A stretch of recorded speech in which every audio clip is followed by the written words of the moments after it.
Report. A ship just decloaked off our port stern. Can you identify them? They recloaked. That disruptor blast had a Klingon signature. Evasive maneuvers. Hail them. No response.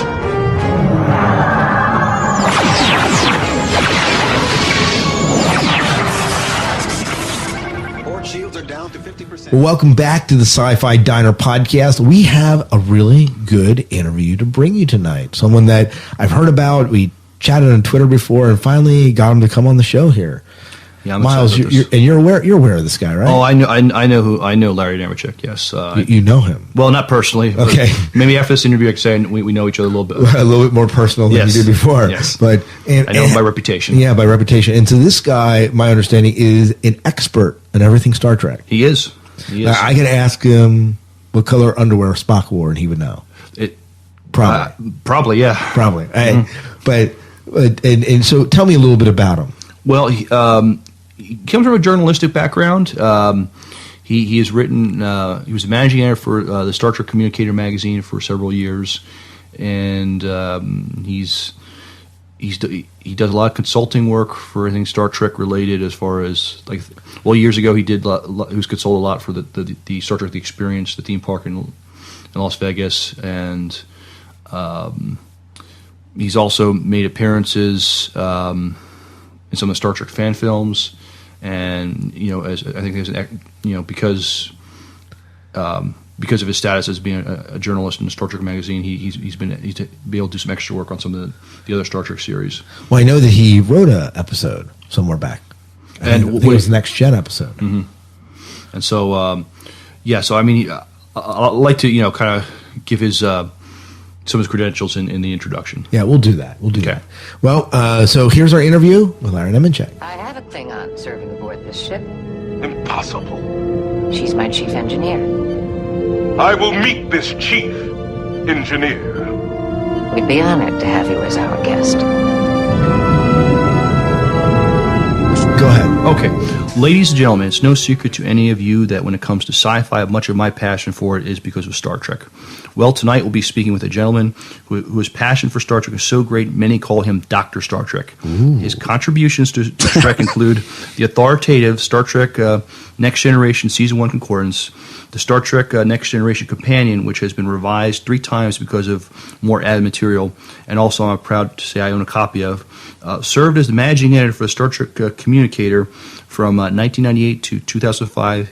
He has served as a consultant and advisor to numerous Star Trek projects, such as the museum and Borg Invasion for a theme park in Las Vegas. He has done over 500 interviews and chats with actors, writers, and producers. And he's also made over 50 on-camera and stage appearances for many other related Trek projects. We are delighted to be speaking with Mr. Larry Nemecek. Mr. Nemecek, welcome and thank you for taking time to speak with us on the Sci-Fi Diner podcast. Oh, this is going to be cool. I've heard of him. Yeah, I've heard of him. Who's he? Who's he? What was that last you said about 50? Yeah. Was that something you found somewhere? I hadn't thought of that. No, I don't. He probably pulled it from Wikipedia. No, I'm sure. Where did you find it? Okay. Your site, actually, Larry. Oh, it's on your site. Okay. Yes, of course. It must all be true. No, I just I had maybe you counted something. Anyway, that's cool. I didn't. There are some people. So, Larry, we know a little about your work with Star Trek, but please tell us a little about yourself, about how you got into sci-fi and Star Trek, and how you're able to turn that into a full-time job. Wow. Well, in 2 seconds. Yeah. Okay. And for a dumb okie, I guess I wasn't too dumb. I just had a million interests. Had not been an overwhelming sci-fi fan. Whatever. Read, like sci-fi movies. My ninth grade science teacher shamed into watching Star Trek reruns. So thank you once again, Mrs. Pollard. She was like right out of college, fresh and rookie, and was just aghast that I wasn't watching Star Trek, and the animateds were on. They were viewable, and I said, well, I'll watch the animation before I watch this real show. But anyway, it was kind of funny, and our local station, of course, butchered all the to cram more commercials in. So 2 or 3 years went by before I saw any teasers. It was really sad, though they used to cut things up. but no, it was like one of my, I built models and model rockets and did keyboards and loved history, and I just had a lot of different interests, and went to school and was in journalism and theater, and got out and worked in news. And somewhere along the way, somebody said, if you can find something that you enjoy doing, if you can make money at something you enjoy doing, it's a great thing. And on the side, when I'd always been a background fan, starting with the making of Star Trek, which I just did a blog at StarTrek.com about, for advice for newbies, to make sure you get your Trek credit in there, and that weren't there. I mean, my first thing I did was do a star map, because all the stars and planets were so disorganized, and I thought these should be organized. And there were, actual stars, and there were the fictitious stars to a story point, and I did a map of that. And hysterical Jeff Mandel, all the New York Mafia fans, they're fan mafia, I should say, that wound being Doug Drexler and Jeff Mandel and Anthony Fredrickson, that used to do the giant post book and do these books and did the medical reference guide and all this stuff. And I didn't know him from Adam then. It's amazing. Everybody met up in LA later. I just thought, well, this is cool. When I wrote Teak, and I said, okay, but this is very neat, but actually this couldn't happen, this couldn't happen, this couldn't happen, like what you picked. And made contact that way, and we were working on a star chart with Jeff Mandel, and the old star maps I wound up doing a little bit of work on, then got burned on the whole thing and said, humph, I'm going to go back to my life and move along. And then came Macintoshes and desktop publishing and the next generation, and wound up inspired by Bija's concordance, did an annual concordance on my own, just using a four-head VCR taped at the slowest speed, so you could do freeze frames, and try to read all of Mike Okuda's little in-jokes on his screens and all that, and had a pretty good job of it. At a breakthrough, got that to the studio and writers building, Richard Arnold, Eric Stillwell, and they eventually were copying my book every year to get to the writers. So every year the writers just knew this book fell out of the heavens like manna, and they knew that somebody somewhere in the middle of the country was doing it. And I finally came out of vacation and got out and met a lot of the writers. I guess like third season, met Ron Moore when he was just a little wide-eyed kid there on staff, and saw a little bit of shooting. And after that, a couple of years later, enough powers that be said, this guy needs to do something. And this was back when the only modern Star Trek nonfiction was the tech manual that Mike Okuda, Rick Sternbach did, the copper-backed one, was supposed to be, it was like a year delayed, but it was coming out. And then my Next Generation Companion, what became that, was actually just the second nonfiction book of any of the modern era Star Trek. So that's kind of how it happened. I was still in Oklahoma working in news, a newspaper, and came out a couple times in a year. It was a very, very crazy rush, hurry-up thing, because you think if you're an official author, people swing doors open for you, and that's not the way it happens. They're out here making a TV show, and in those days, before it got so crazy with so much stuff, it was so early. I had to kind of make my own contacts, which wound up doing me good later on. But yeah, so that's basically kind of how it happened. Wow, and I see that happening. It's kind of awesome that you actually, but you obviously went from journalism to making this a full-time career then, right? Yeah, and it was writing was one thing, which is kind of boring, but I did a lot of image work and wound up doing consulting and working with licensing and knowing what licensing needed and didn't do. But then I was a licensed author, and I pitched a lot of things over the years that didn't go. But when we moved out here, my wife was lucky enough to get in as a temp at Voyager, and was there when they cast Voyager. And I was talking about this on a special that we did on PBS about how the fax machine at the time, when they were talking about maybe not casting a female captain on Voyager, and that was supposed to be the big deal, but they were having a hard time casting it, and how the faxes were pouring in whenever they thought that they were about to go ahead and have it be a man.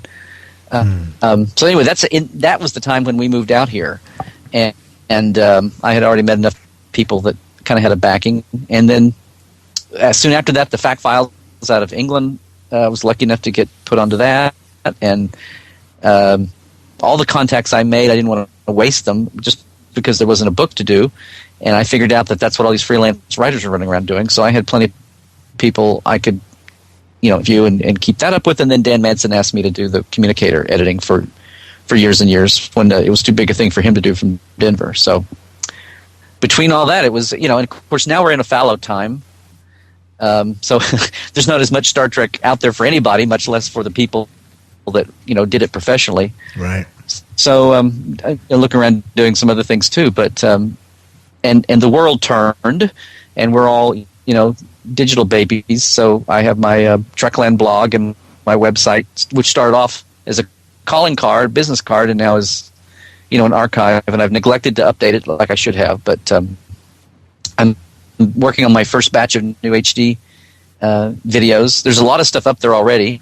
There's probably 30 or 40 videos of 3/4 of it's with actors or writers or designers. Very cool. And some fans, and I've got probably 15 or 20 things since the middle of summer that I haven't put up that I'm behind on. So anyway, it's been interesting, and I over the years at conventions I've done my slideshows and jokes and info and all that, and now that there's not new shows coming out, that's kind of dried up a little bit. So it's either historical or what I do now. The last year or so is just sit and talk. I mean, I like to take surveys of the fans in the audience, especially if there's like a couple hundred at least, and take a poll for me and see how what people think about the new movie, and see what the mix of old and new fans are, and learn a lot that way.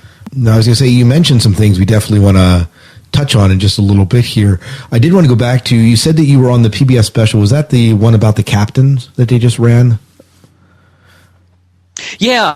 That was a real hoot. They got, and I've done a few of those kind of things before. Sometimes they've been in Canada or in the UK, and I was real thrilled that and that's the thing about having a website. Now everybody can find everything out about you. So the producers of that got a hold of me, and they had lots of people they were lining up. But she kept coming back to me. My other natural hat that I wear is a consultant. So they did all their work, but they would run things by me, and it turned into more than just a talking head. They had me back for another session, and I helped kind of guide them, brought in a few of the help them get in contact with some of the guests they had on. They had hopes of having all the actor captains, and you should know that this was actually in production and planned before Shatner announced his show. and so it kind of, and they were talking to all the captains at points to have them come on. It just the way it just worked out was the way it came down, but I still think they did a great job. I, was by no means, producing or anything, but I was thrilled I did. I was glad to be able to actually got a credit as a consultant, not just a thank you credit at the end. So yeah, had a lot of good for what it was. I had a lot of good, and I always kind of wince, when they get to the corny, cheesy stuff like those little factoid meters and things. Like which captain had the most babes, or who killed the most red shirts, or whatever. Right. Whose crew died the most. But that's what everybody does. So right. It was done pretty well. But there was a lot of hard fact in there, and hopefully I added to it. Now, I've heard you've had a chance to meet Gene Roddenberry. Can you tell us about that encounter? Well, here, Gene died, and this is what I was saying the other day. It'll be 20 years this October. I did meet him. It was just when I was coming out here, and I got introduced to him, and they were using my concordances, and it was kind of like ushered into the inner sanctum. But this was so far back that I was so naive that at Paramount, when they say don't bring a camera on the lot, that I actually went by the letter of the law instead of knowing as you do. If you have a camera, just stick it in a bag and just go on, and then don't bring it out in broad daylight. If you're in somebody's office, it's totally fine to, it's what they want to do. You just don't walk around being stupid. But I didn't know that back then, so I didn't actually bring a camera. So the one time I did meet Gene, went into his office. This was in '89, so he hadn't really declined as much as he did so quickly the last year he was alive with his strokes. But he came in and he thanked me for my guide, the concordance that I was doing every year, and I said, well, no, thank you, for giving everybody such a great phenomenon all these years that it's involved so many people. And he, said thanks, and that was it. It was just a short moment. No, alas, unlike almost everybody else I know that's worked out here for a few years, I have no no picture with Gene. So unless I get some really creative photoshopping going. So, but that was my, that was the time. Yeah.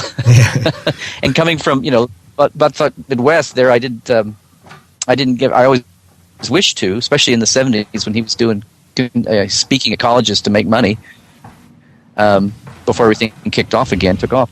I never even saw him at a convention or speak live, so that was a real special moment. I wish I'd had a few more.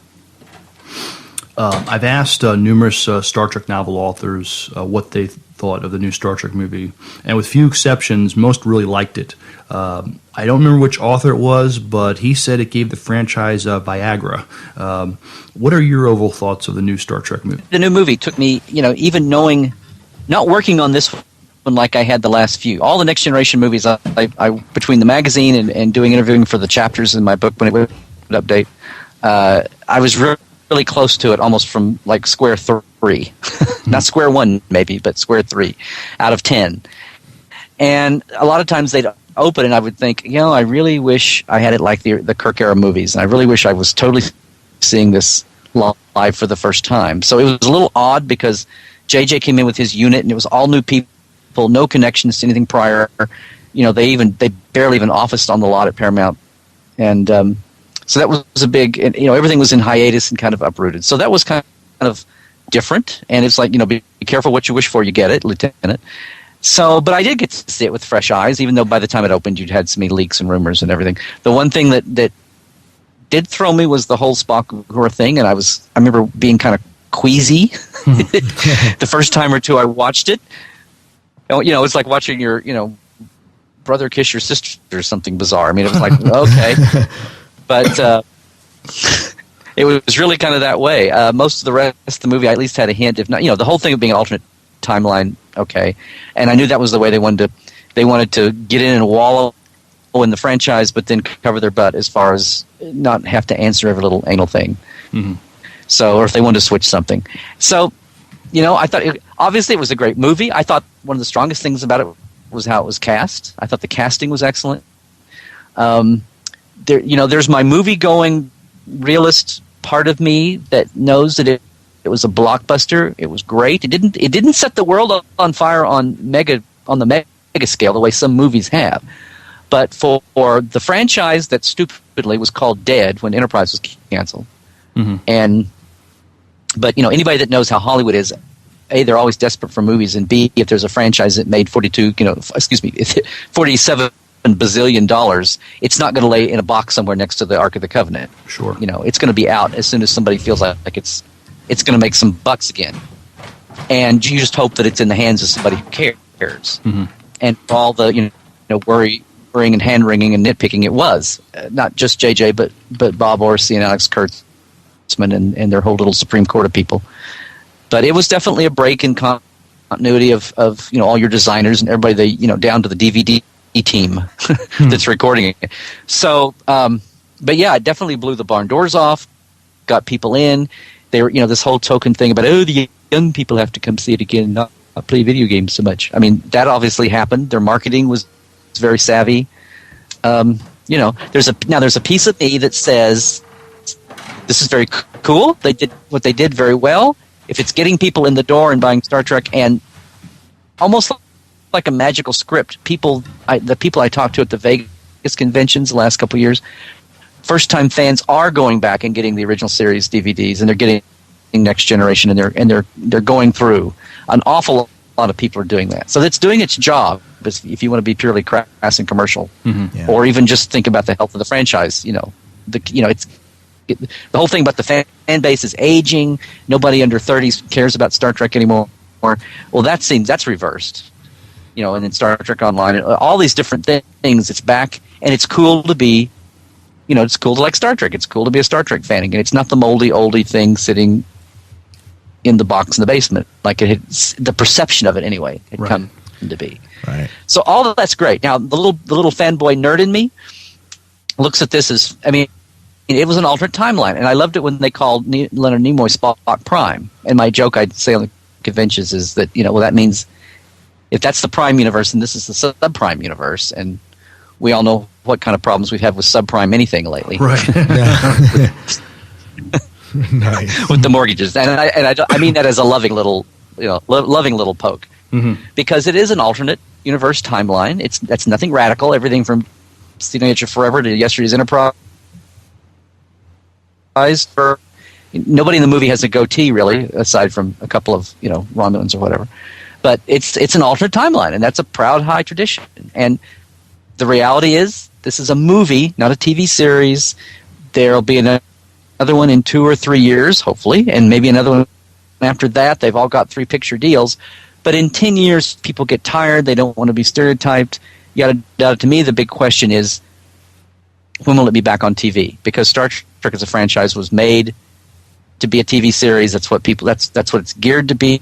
You want a certain cast of characters on a certain kind of spaceship running around in some era, watching them have adventures every week, growing, cranking it out every week.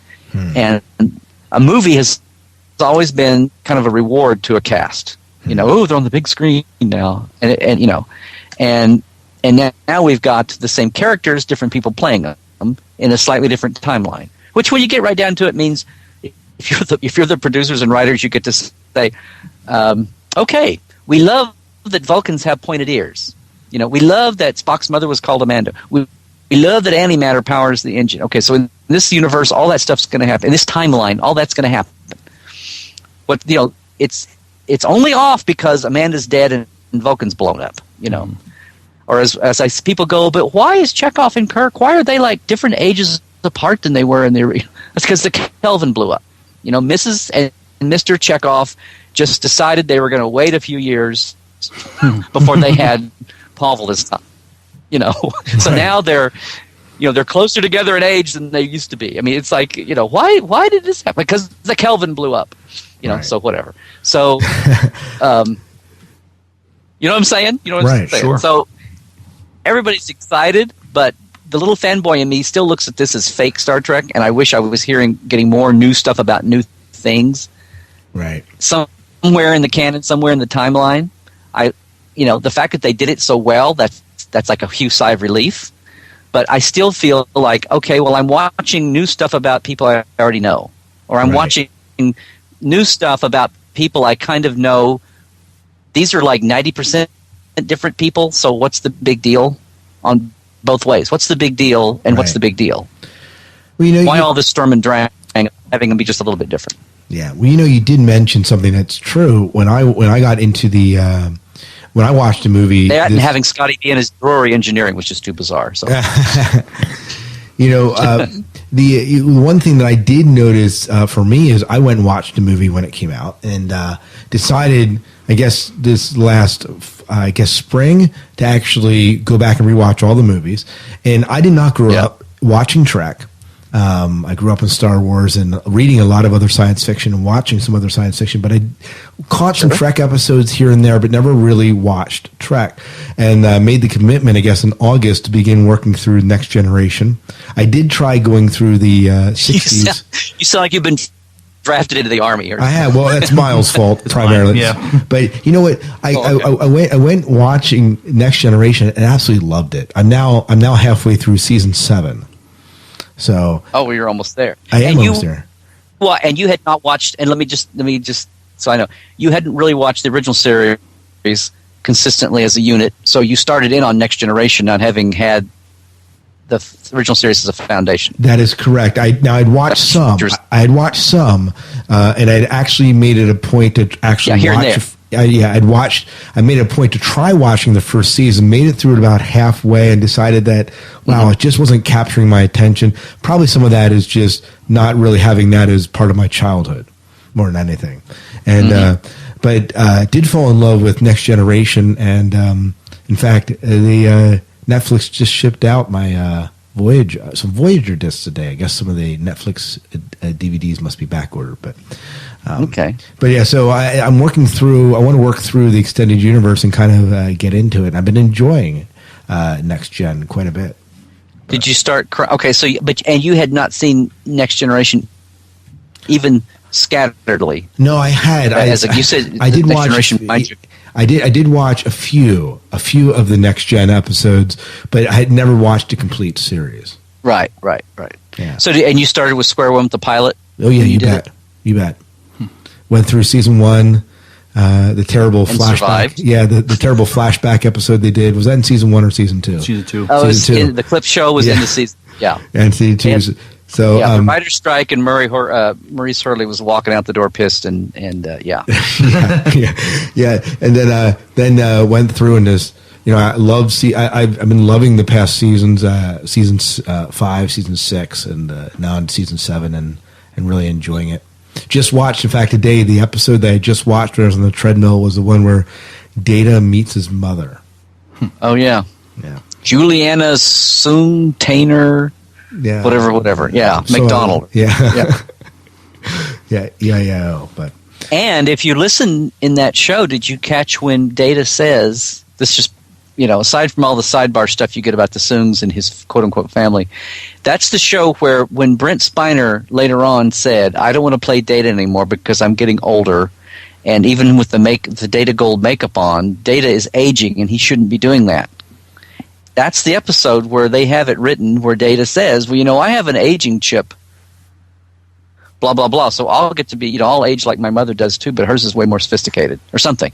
Anyway, he was all upset about, an actor getting older, and he didn't want to keep playing Data, and that's why he wanted to be killed off in Nemesis. But There is a canon line in the Juliana show we were just talking about. Where he says that he has an aging routine. I think the episode's called Inheritance, I think. Yeah, Inheritance, thanks. Yeah. No, the only reason I know that, I'm terrible at knowing shows. You ask Mile what the name of the show is, he knows it. Not me. I'm terrible at that sort of thing. But anyways, so tell us about wrestling. Wrestling? Yeah, you wanted to talk about wrestling and sci-fi. Well, we going on and on about not just Trek but all sci-fi. I hope the fans are getting used to the idea, and then people are just going to face facts that if we're going to have science fiction continue as a genre, whether it's print or media or whatever in this country, we're just going to have to embrace wrestling because it's the only salvation to keep Sci-Fi Channel on the air. So. Yeah, well, it's I think so, and I think what they need to do with it is my tongue poking out far enough out my chin. Right. Well, what they might be able to do to actually make it more sci-fi related is to bring like these old cast members from shows that are dead and no longer around, and just have them wrestle. I think you might find. I mean, just picture this, right? We bring back Mal from Firefly, right? And have him wrestle. I don't know who should we have him wrestle, Miles. From another show. Yeah, well, let's have him. Number one. You'll have to get him released from Castle because he's Fillion's doing great on Castle. Oh, I know he's rocking that show up. But anyways, that's the only way they can redeem it. So we've had wrestlers make appearances on Star Trek before. I was going to say, yeah, that's the other ways happened. Of course, UPN started this whole stupid thing, and look where they are today. I know. Yeah, true. When they had, I never would say The Rock. I would always say Dwayne Johnson. Yeah. So it would sound very Midwestern 60s. Right. Kind of, I don't know. Right. When he was on the Voyager, the Subatsi, and they had one Enterprise. Enterprise, the big show played a big green Orion. Yeah. Yep, when you finally saw Orion Men, and in the little season that could not save the show, but oh man, that was too bad. And not Tiny Ron. There's one other. There's been 3 wrestlers, and I've just gone blank on the third. Oh, I know. Anyway, John Teston wrestled, did he? No. He was on a show. Well, not for crowds of over 50, but or maybe for crowds of only over 50. Yeah. That might be the other way. So there was a third wrestler who appeared on Star Trek. Yeah, and now I throw that out. We used to have a rule that if you threw out trivia and you didn't know the answer to it, you could be shot. Right. Well, give me your address. Maybe one of our callers tonight on the show can call us. Yeah. Oh wait, we're not. It'd be great if we were live. Chris Wood probably knows that. We should give Chris a If only there was a box with magic buttons, I could go and immediately find out what I need to know. Yeah. Oh, that would be fun. No, sorry, don't. So let's say you mentioned earlier when we were talking about the Trek really, it's at home really on the small screen. If Trek comes back, I know this is totally conjecture. Where would you personally like to see Trek go? Trek Returns to the Small Screen. I asked what you would like to see done there. I know that one of the things that we really enjoyed recently was the fan film Star Trek Phoenix. Did you see what they did? I haven't. I'm trying to. I've worked with a couple of them, but I know I've read about. Tell me.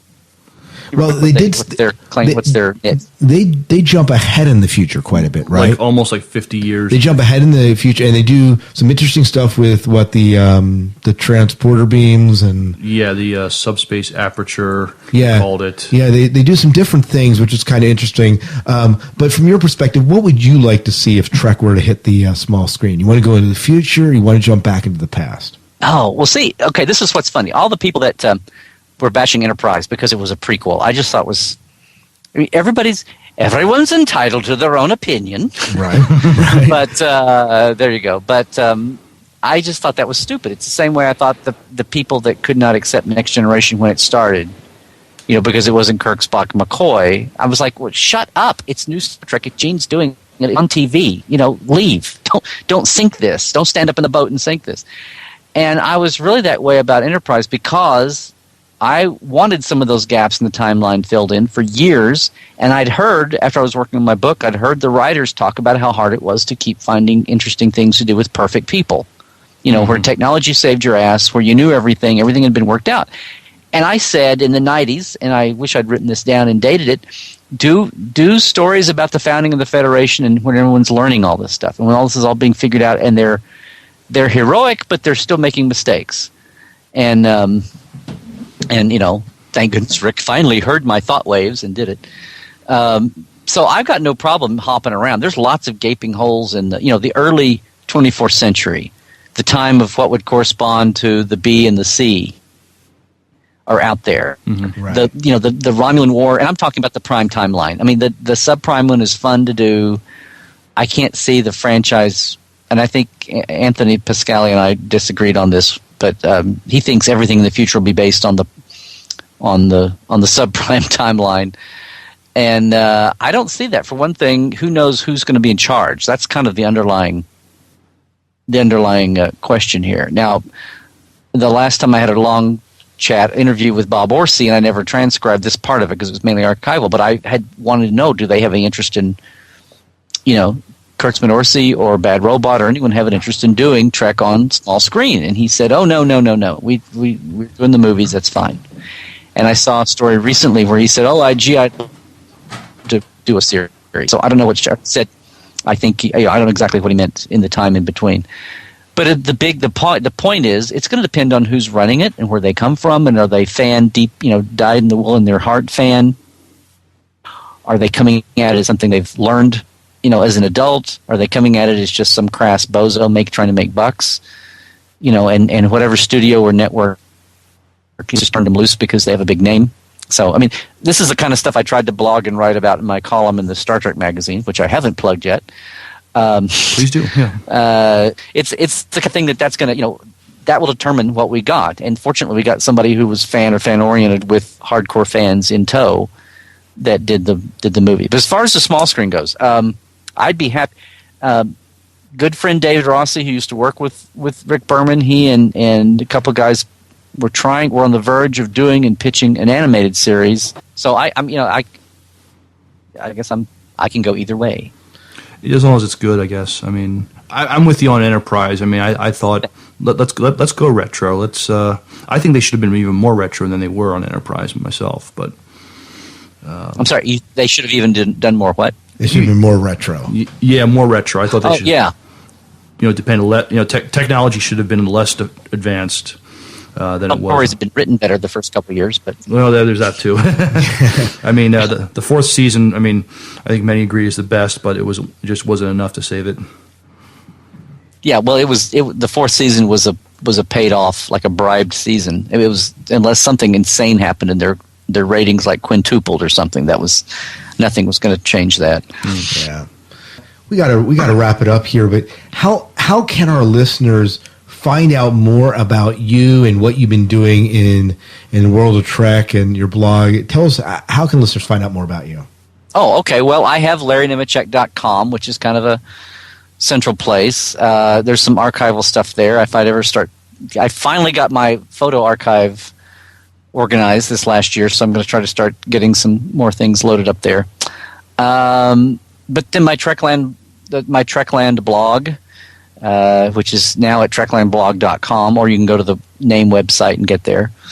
And like I said, it's been a little slow the last 2 or 3 months, but I finally speeded up now to where I can do my HD videos and get the stuff in from the last summer and fall, and then hopefully coming to a convention.